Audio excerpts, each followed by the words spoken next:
Okay, folks, there's been a lot of videos made on these bubble balancers and ways to modify them and make them better. On the left, you'll see the micro balancer. I've used that for a lot of vehicles, trailer tires. I have a few adapter plates for older vehicles. But when it comes to modern vehicles with a smaller center hole on the rim, in the center, you'll see the Harbor Freight one. And I was having a few issues with it. I've used it for a couple years, and I years ago did the mod on it, but I changed it up a little bit. And then I wondered, boy, these are clones of what you're looking at on the right, basically, the Ranger. So I said, well, the Harbor Freight one, $70, $100. I think you can get it cheaper than that if you get these coupons. But the Ranger one on the right there was a $160. So I thought, hey, let's order one of those. I want to see if the quality's any better. So let's obviously start off with this old workhorse. Again, that's the issue. You can't get it through a lot of rims and stuff like that, but it does work good for truck tires and whatnot. And again, a little different setup. You do have to level the legs and level the bubble. As you can see, I didn't level it right now. And we move on to the Harbor Freight.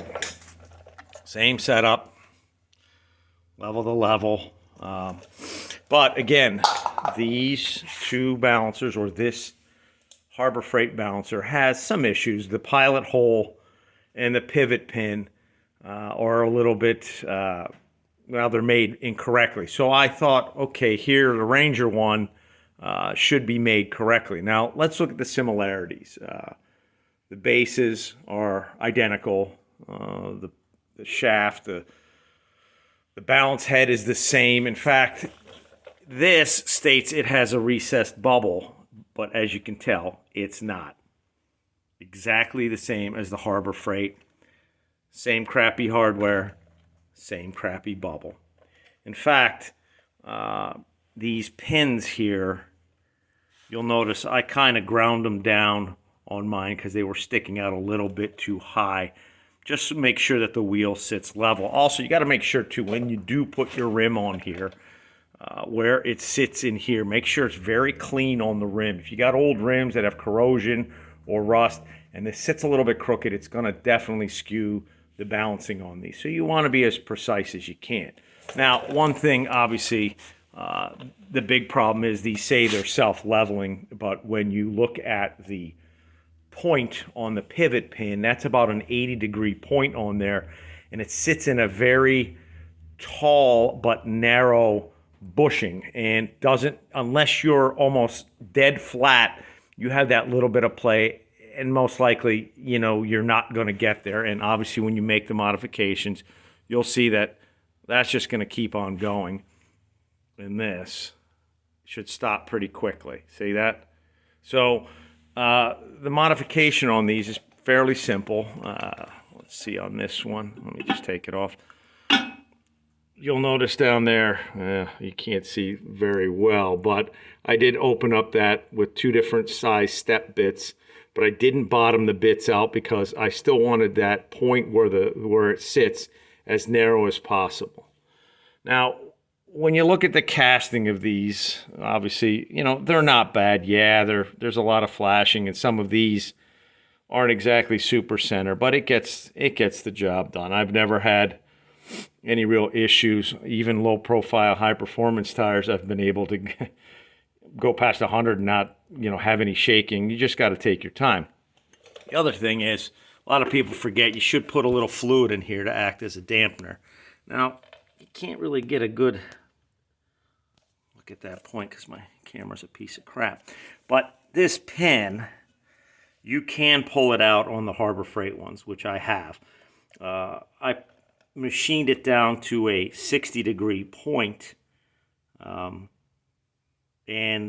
that allows me to not have to drill the bushing out any deeper. All right, so again, I've just used this Harbor Freight one, and honestly, it works like a champ. I've got a lot of tires. I've got both trailer tires, camper tires, car tires, truck tires. So I've used it a lot. And again, so I ordered this to, let's do a comparison. Obviously, as you can see right off the bat, the base is just open cast. It's not painted like the Harbor Freight. Not that that's a big deal. Let's pull this off. You'll notice the pin. And again, this isn't very good steel. It's not like it's a hardened pin, like something like a guide pin or something like that. It's pretty much just crappy metal. And in fact, it's not even polished very well.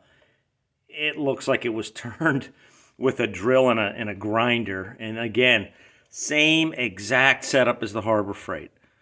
Dimension-wise, height-wise, and even this one looks almost, again, sorry for the focus, guys, looks like it's almost epoxied in there, but maybe not. Like I said, the Harbor Freight one will pull out, but it stays in there very well. And again, same thing, you should put oil in here. I use transmission fluid, and it helps dampen so you're not sitting there waiting forever for it to, stop. So again, let's look at the balance head. Almost identical casting, and oh, look at that shitty bushing down there. Same exact thing. The casting, identical. The Harbor Freight one is no better nor worse than this one. The tension ring, same thing. The bubble, same exact thing. And, boy, let's look at this here. Where is it?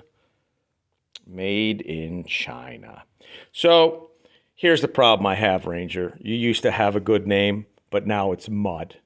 And honestly, this thing is a piece of crap compared to the Harbor Freight one. It's the same identical thing, so why would you pay double for this piece of crap?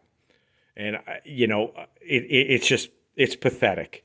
It is really pathetic. It's the same thing, same bushing, same pin, same casting, everything. I'm sure if I took my time and measured everything, it wouldn't be a difference in these casting marks. In fact, I could probably find where the seam marks are, and they probably line up perfectly. But yet, for this Ranger, you're going to pay $160 to $180. I've seen people selling these for $200. They're garbage. Now, mind you, if you got an older one, right? We're talking 80s, 90s, maybe. They're made differently, so they're worth picking up if they haven't been ruined. A lot of people beat the shit out of these. You're dropping tires and rims on these very hard.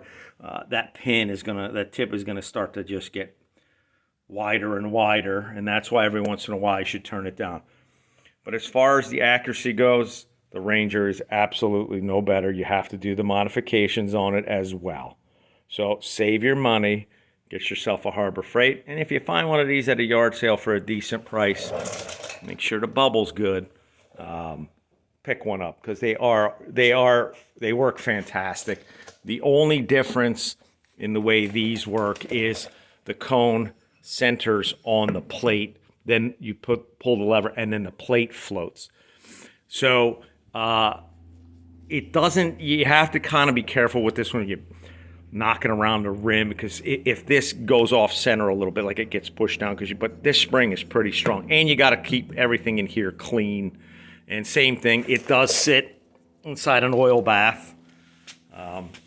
And like I said, don't waste your money. This thing works fantastic. Make your modifications. There's plenty of guys online or on YouTube making really good videos on how to mod it. And if you can turn that tip down to a shallower point, like a 60-degree point, be a little bit better. As you can see, look, that thing is still going. So again, Ranger, what a big, big disappointment. So don't waste your money thinking you're getting anything better. You're getting an overpriced Harbor Freight wheel balancer. Okay, hope this helps. So balance on, everybody.